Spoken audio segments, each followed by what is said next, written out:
Hello everyone, this is विजय सारडा और मैंने आप सभी को बताया था कि भैया फाइनल का डायरेक्ट टैक्सेस और इंटरनेशनल टैक्सेस का एबीसी एनालिसिस आने वाला है। तो ये है analysis for the purpose of May 22 and June 22। याद रखिए ये जो एनालिसिस है, ये एनालिसिस बेस्ड है पिछले 6 अटेम्प्ट के जो एग्जामिनेशन है उसके ऊपर, जो फाइनेंस एक्ट 21 के अमेंडमेंट आए हैं उसके ऊपर, एंड मेरे पर्सनल एक्सपीरियंस के ऊपर ये बेस्ड है। इसके अंदर में मैंने इंपॉर्टेंट और नॉन इंपॉर्टेंट कैटेगरी को मैंने अलग अलग किया हुआ है और ये हमें सिलेक्टिव स्टडी करने में मजा देगा। यस और नो, कुछ ऐसे टॉपिक जिसको आप कम टाइम की वजह से थोड़ा सा चार्ट एंड अदर चीज़ों से रिवाइज कर सकते हो। वैसे मैं आपको बता दूं, direct tax and international tax के फ्री पीडीएफ अवेलेबल है vlearnclasses.com के फ्री रिसोर्सेज के ऊपर। इसके अलावा क्वेश्चन एंड डिस्कशन मैं पूरा का पूरा वैसे भी अपलोड कर रहा हूं, जो यूट्यूब के प्लेलिस्ट पे आपको मिल जाएगा। अमेंडमेंट वीडियो ऑलरेडी अपलोड हो चुके हैं, जो अगेन आपको अमेंडमेंट के प्लेलिस्ट में मिल जाएगा, तो देखना बिल्कुल मत भूलिएगा। चलिए शुरुआत करते हैं एनालिसिस फॉर CA फाइनल। आइए, सबसे पहला है बेटा बेसिक टॉपिक के अंदर में, जिसमें बेसिक टैक्स कैलकुलेशन है। इसके अंदर में आप क्या करेंगे, सबसे पहले टैक्स कैलकुलेशंस करने हैं आपको। टैक्स कैलकुलेशंस एक बार देख करके जाना, क्योंकि ये tax calculation plus NR taxation plus transfer pricing के अंदर में आता है, राइट। सरचार्ज वाले एडजस्टमेंट्स आप लोग देख करके जाएंगे। कंपनी के रेट के अंदर में अमेंडमेंट आया तो कंपनी के टैक्स रेट देख करके जाना। वैसे भी 2 प्रॉब्लम आपको ऐसे जरूर मिलेंगे जिसमें कंपनी का टैक्स रेट आने वाला है। इसके अलावा मार्जिनल रिलीफ एक बार आप क्या करेंगे, देख करके जाएंगे। दूसरा, असेसमेंट प्रोसीजर ऐसा टॉपिक था जिसके अंदर में बहुत सारे अमेंडमेंट हुए हैं, स्पेशली 147 की कैटेगरी के अंदर में बहुत सारे अमेंडमेंट हुए हैं। पहला 143(1), क्योंकि इसके अंदर में अमेंडमेंट हुआ है, दैट इज समरी असेसमेंट। 147 से 152 इनकम एस्केपिंग असेसमेंट, इसमें कपल ऑफ अमेंडमेंट्स है और पूरा का पूरा प्रोसेस ही नया है, तो आपको ये पढ़ के जाना है। फेसलेस असेसमेंट स्कीम आप लोग पढ़ के जाएंगे कि भैया पेनल्टी किस तरीके से लगाई जाएगी, असेसमेंट किस तरीके से होगा, इन्फॉर्मेशन कैसे कलेक्ट होगी। एंड 153(1) में टाइम लिमिट चेंज हुआ है असेसमेंट करने का। 144 बेस्ट जजमेंट असेसमेंट। इतने पार्ट असेसमेंट के अंदर में आपको अच्छे से पढ़ के जाने हैं। इसके बाद अगर मैं बात करूं अपील के अंदर में 3 सेक्शन बड़े रिलेवेंट होते हैं। एक 251 पावर्स के साथ डील करता है, 254 पावर ऑफ आईटैट के साथ डील करता है, एंड फेसलेस अपील स्कीम की तरफ ध्यान देकर के जाना। बाकी आप नहीं करोगे तो भी चलेगा, नॉट सो इंपॉर्टेंट। रिवीजन की अगर बात करूं 263 264 होता है, उसमें से 263 के ऊपर फोकस रहेगा, तो 263 आप लोग आराम से देख करके जाना। सेटलमेंट कमीशन की अगर मैं बात करूं तो सेटलमेंट कमीशन तो टॉपिक ही नया आ चुका है। वैसे आपको पता होगा सेटलमेंट कमीशन की जगह नए सेटलमेंट कमीशन के प्रोविजंस आ चुके थे, आपको वो पढ़ना है। इसके साथ साथ डिस्प्यूट रिजोल्यूशन कमिटी आई है, यस, तो डिस्प्यूट रिजोल्यूशन कमिटी आपको पढ़ के जानी है, राइट। डिस्प्यूट रिजोल्यूशन कमिटी का पार्ट आपको क्या करना है, पढ़ के जाना है, राइट। इसके अलावा बोर्ड ऑफ सेटलमेंट कमीशन जो नया बना है आपको वो देख करके जाना है। आते हैं कैपिटल गेन्स पे। सबसे ज्यादा अमेंडमेंट कैपिटल गेन्स के ऊपर हुआ है। मेरे अमेंडमेंट वीडियो के तीसरे पार्ट के अंदर में आपको कैपिटल गेन के अमेंडमेंट्स मिल जाएंगे। कैपिटल गेन में पहला अमेंडमेंट आया है यूलिप को लेकर के, यूनिट लिंक्ड इंश्योरेंस प्लान को लेकर के अमेंडमेंट्स आए हैं, तो यूलिप का प्रोविजन पढ़ के जाना। इसके बाद में 112A यूलिप का ही अमेंडमेंट 112A में भी रिफ्लेक्ट करता है, तो 112A पढ़ के जाना। वैसे भी एग्जामिनर का हॉट टॉपिक है। अगर सेक्शन 45 के स्पेशल सीरीज की बात करूं तो 45(2) conversion of capital asset into stock in trade, 45(5) compulsory acquisition, 45(5) registered redevelopment agreement. Section 54 की सीरीज आपको पढ़ के जानी है, उनमें से भी स्पेसिफिक 54, 54EC, 54GB, ये 3 सेक्शन आपने पढ़ के जाने हैं। फिर 50B स्लम सेल के अंदर में अमेंडमेंट आया है, तो स्लम सेल आप बिंदास देख करके जाएंगे। 50C बाय डिफॉल्ट में आता है फुल वैल्यू ऑफ कंसिडरेशन निकालने के लिए। 45(4) एंड 9B पार्टनर्स डिसोल्यूशन के ऊपर में 2 सेक्शन अमेंड हुए हैं, 45(4) एज वेल एज 9B, तो ये दोनों भी अच्छे से पढ़ के जाना। आपका कैपिटल गेन के अंदर में ये पार्ट बड़े रेलेवेंट है, राइट। इसके अलावा अगर मैं पीजीपीपी की बात करूं तो पीजीपीपी वैसे भी आपको बाय डिफॉल्ट में टोटल इनकम के अंदर में आएगा ही, लेकिन कुछ स्पेसिफिक सेक्शन है जिनके ऊपर क्या आते हैं बेटा, आपको सेक्शन, उस सेक्शन पे बेस्ड क्वेश्चन आते हैं। इन सेक्शन के ऊपर आप फोकस करेंगे। 32 दैट इज डेप्रीसिएशन के अंदर में एक अमेंडमेंट आया है। गुडविल के ऊपर क्या नहीं मिलने वाला, डेप्रीसिएशन नहीं मिलने वाला, तो उससे रिलेटेड हो सकता है आपको एक क्वेश्चन पूछे या टोटल इनकम में ऐड करके एक क्वेश्चन पूछे। देन 35AD फेवरेट टॉपिक है एग्जामिनर का, yes, specified business. Then 35D preliminary expenditure, 37 से रिलेटेड आपको क्वेश्चन पूछा जा सकता है। 44AB क्योंकि लिमिट्स चेंज हुई है 5 करोड़ से 10 करोड़। 44ADA यहाँ पे स्पेसिफिक असेसी के लिए क्वेश्चन आ चुका है, क्योंकि यहाँ पे भी अमेंडमेंट हो चुका है। पहले ये हर असेसी के लिए था, अब स्पेसिफिक असेसीज के लिए है। 44 AD एंड 43 CA। 43 CA के अंदर में अमेंडमेंट आया है तो 43 CA रेलेवेंट बन जाता है एग्जाम पॉइंट ऑफ व्यू से। वैसे देखा जाए तो पूरा PGBP रिलेवेंट है, क्योंकि टोटल इनकम का जो क्वेश्चन होगा वो या तो कैपिटल गेन बेस्ड होगा या तो PGBP बेस्ड होगा। हालांकि PGBP के इतने सेक्शन के ऊपर स्पेसिफिक क्वेश्चन बन सकता है, तो ये जरूर देख करके जाना। नेक्स्ट टॉपिक आता है IFOS। IFOS के अंदर में दो ही पार्ट रेलेवेंट है, एक है डिविडेंड, दूसरा है गिफ्ट। लेकिन डिविडेंड वाले पार्ट के अंदर में 80M के साथ क्वेश्चन पूछा जा सकता है। मुझे ऐसा लगता है कि कंपनी को जो डिडक्शन मिलता है डिविडेंड रिसीव्ड और dividend paid which ever is lower का, तो इसके ऊपर आपको एक क्वेश्चन बेस्ड हो सकता है, मुझे ऐसा लगता है, क्योंकि एग्जामिनर आपको यहां जरूर टेस्ट करेगा, राइट। एंड गिफ्ट के प्रोविजन। इसके अलावा मैं बात करूं डिडक्शंस की, तो डिडक्शंस के अंदर में कुछ रेलेवेंट सेक्शन बता देता हूं। ये रेलेवेंट सेक्शन आएंगे। डिडक्शन आपको 3 जगह काम आएगा, एक टोटल इनकम के अंदर में, दूसरा हेड वाइज अगर आपको कोई क्वेश्चन पूछा होगा तो उसके अंदर में, और तीसरा NR टैक्सेशन जब आप निकालते रहोगे तो डिडक्शन वहां पे भी काम आएगा। यस, तो वहां के लिए कौन कौन से डिडक्शन पढ़ने हैं? सबसे पहले 80M डिविडेंड से रिलेटेड, 80C आपके various contribution, 80G donations, 80EEA क्योंकि इसके अंदर में अमेंडमेंट आया है, 80D 80 IBA IAC दोनों के अंदर में अमेंडमेंट आया है तो ये आप पूछ सकता है।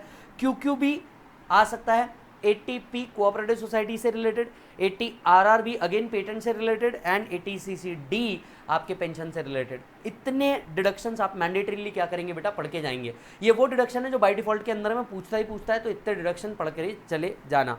एडिशनली अगर इसके अंदर में मैं 1-2 और ऐड करना चाहूँ तो मैं एक 80E ऐड करना चाहूँगा, यस, और 80EEB भी ऐड करना चाहूँगा, दैट इज एक इलेक्ट्रिकल व्हीकल को लेकर के इंटरेस्ट का जो डिडक्शन मिलता है।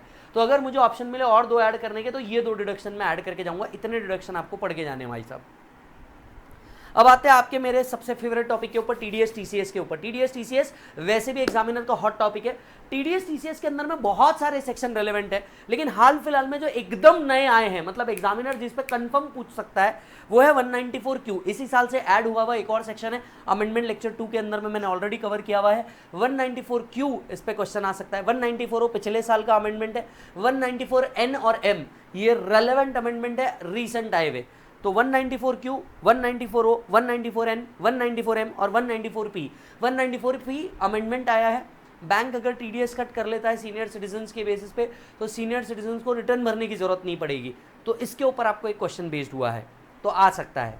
फिर 206C 1H TCS के अंदर में बाकी लिस्ट का तो पता नहीं, लेकिन 206C 1H और 1G ये दोनों भी इंपॉर्टेंट है। तो 1G और 1H, 1G और 1H ये दोनों पढ़ के जाना। 206AA पैन से रिलेटेड है, पैन अगर प्रोवाइड नहीं किया तो TDS का रेट क्या होगा, यहाँ अमेंडमेंट है। 206CC एंड 206AB ये दोनों नए सेक्शन आए हैं TDS और TCS के अंदर में, तो ये दोनों पढ़ के जाना, क्योंकि इसका इंपैक्ट किसी ना किसी TDS के सेक्शन के साथ मिला करके पूछेगा। यस, ये आया है। ये प्रोविजन क्या है मैं आपको बता दूं। ये प्रोविजन है कि भैया एसएससी ने अगर रिटर्न नहीं भरा है तो उस केस में जो TDS और TCS रेट है ये हायर रेट पर डिडक्ट होगा। तो उससे रिलेटेड ये 2 सेक्शन आए हैं, ये 2 सेक्शन पढ़ के जाना है।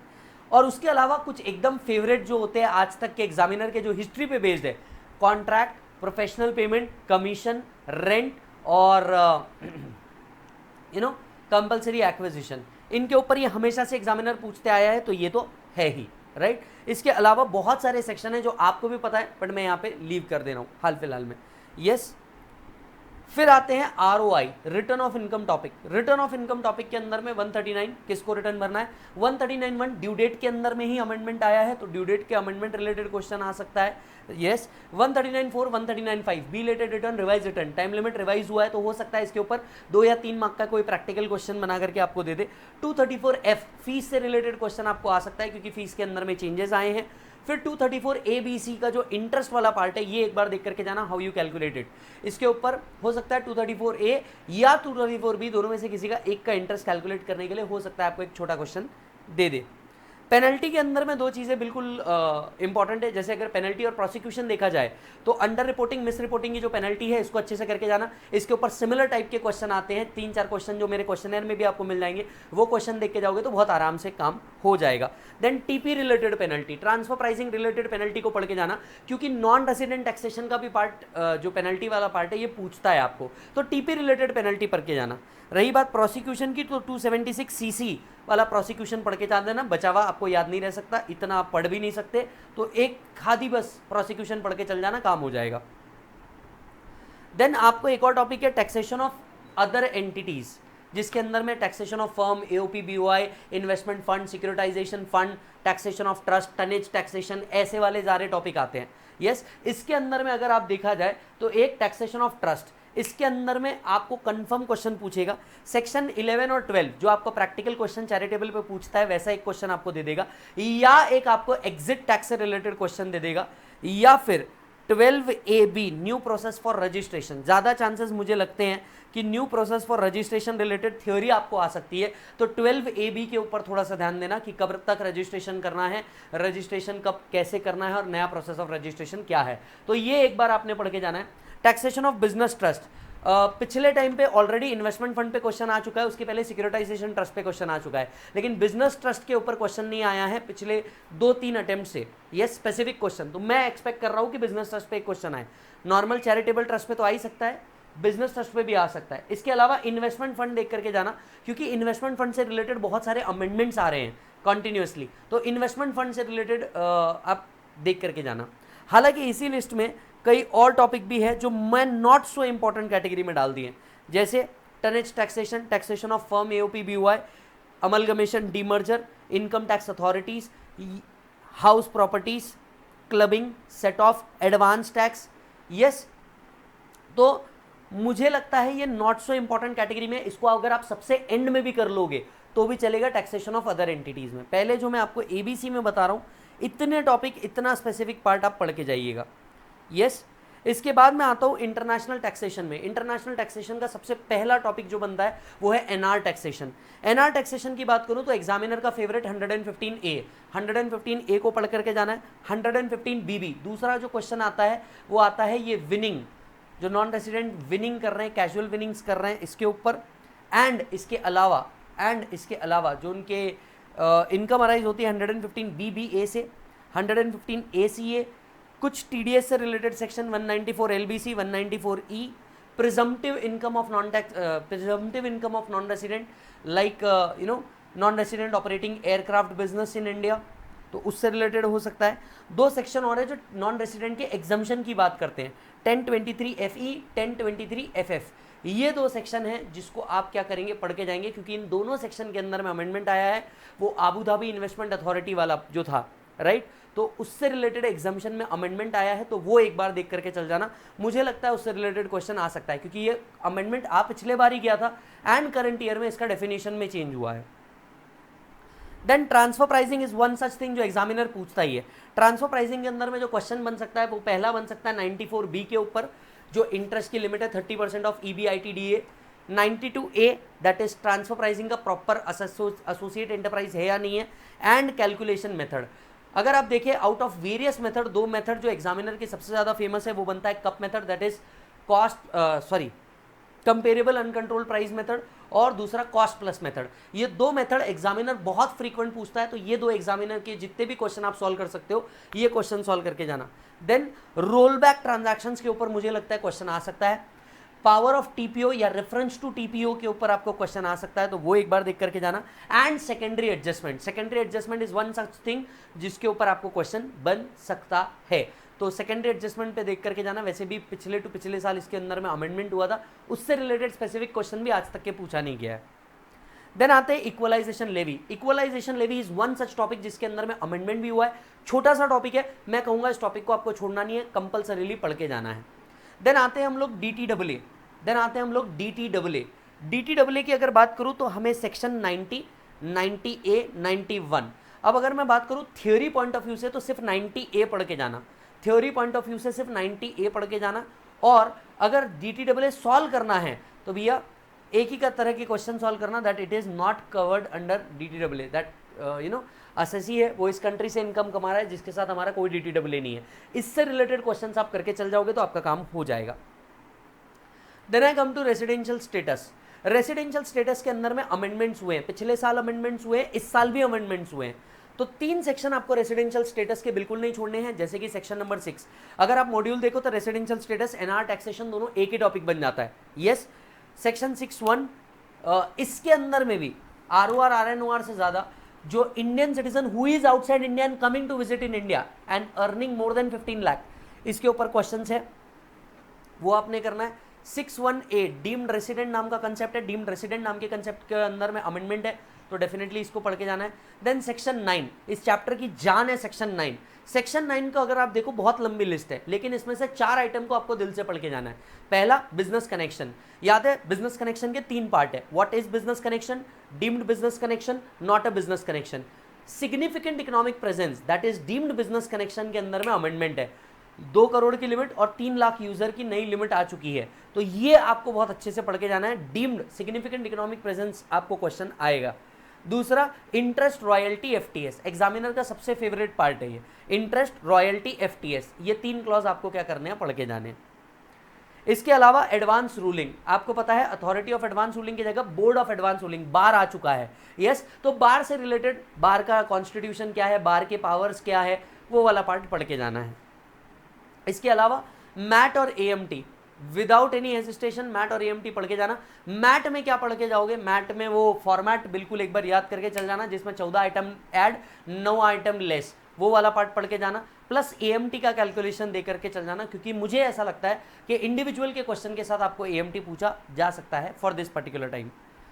इसके अलावा अगर मैं बात करूं, ऑफ बीट है पर इस साल रिलेवेंट है, सैलरी कंफर्म आप लोगों ने इस बार देख करके जाना। मुझे ऐसा लगता है कि इस बार जो आपको टोटल को इनकम का क्वेश्चन आएगा, ना वो PGBP से आएगा, ना वो कैपिटल गेन से आएगा, बल्कि सैलरी से आएगा। मुझे पर्सनली ऐसा लगता है, राइट। उसमें भी इसलिए क्योंकि क्या हो रहा है, पिछले साल लिमिट निकाली थी कि भैया excess contribution in RPF pension fund in excess of 7,50,000 will be treated as perquisite. फिर इसके ऊपर का जो इंटरेस्ट है वो भी 7,50,000 के लिए काउंट होता था, तो वो इंटरेस्ट के कैलकुलेशन के लिए फॉर्मूला था PC divided by 2 into R plus PC1 TP1 upon R into R। तो वो फॉर्मूले के पे ऊपर हो सकता है आपको कोई क्वेश्चन पूछ ले। इस साल employees contribution in excess of 2,50,000 पे जो इंटरेस्ट आप कमा रहे हैं वो भी टैक्सेबल कर दिया है। तो 3 अमेंडमेंट होने के कारण मुझे ऐसा लगता है। और दूसरी बात क्या हुआ, बहुत साल हो चुके हैं सैलरी के ऊपर कोई स्पेसिफिक क्वेश्चन फाइनल में आया नहीं है, और एक प्रिजम्पशन बन चुका है कि फाइनल के अंदर में सैलरी नहीं आता। हालांकि अगर आप देखें, हमने फास्ट ट्रैक और रेगुलर दोनों बैचेस के अंदर में क्या किया है, सैलरी पड़ा है, तो ये आप आराम से देख करके जाना। Next is BEPS, base erosion profit shifting. इसमें action plan number 1, action plan number 5 और एक्शन प्लान नंबर 11 के ऊपर थियरी बेस्ड क्वेश्चन पूछा जा सकता है, तो वो आप डेफिनेटली क्या करना बेटा, पढ़ के जाना। यस, तो करीब करीब 22 टॉपिक्स मैंने कवर किए हैं। वैसे आपको बता दूं DT फाइनल के अंदर में कुल मिलाकर के 43 टॉपिक्स है, उसके अंदर में 22 का ABC एनालिसिस मैंने कर डाला है, और ये नॉट सो इम्पॉर्टेंट कैटेगरी। कोई और टॉपिक अगर मैं मिस कर रहा हूँ उसे भी हाल फिलहाल में इस पर्टिकुलर अटेम्प्ट के लिए आप नॉट सो इम्पॉर्टेंट टॉपिक के अंदर में डाल सकते हैं। यस, तो ये था आपका ABC एनालिसिस टॉपिक वाइज। कुछ पसंद आया हो या किसी लिंक के ऊपर जाना हो तो आप बिंदास इसमें आ सकते हैं। कुछ फ्री रिसोर्सेज मैंने आप लोग के लिए अपडेट कर रखे हैं, जैसे पूरा का पूरा फाइनल का DT का चार्ट्स। अगर आप देखें, ये जो फाइनल का DT का चार्ट्स है, ये जो फाइनल का आपका DT का चार्ट्स है, ये आपको मैंने पूरे के पूरे फ्री PDF अवेलेबल करवा करके दिए हैं, तो ये आप जा करके क्या कर सकते हैं मालिक, देख सकते हैं। freelearnclasses.com फ्री रिसोर्सेज के ऊपर अवेलेबल है, प्लीज़ जा करके देखिएगा साहब, राइट। अमेंडमेंट नोट्स भी वहाँ पे डाल दिए हैं, अमेंडमेंट वीडियो भी मैंने अपलोड कर दिया है, और साथ साथ में क्वेश्चनेयर भी मैं अपडेट कर रहा हूँ। सो प्लीज़ आप हमारे साथ बने रहिए। See you in the next video.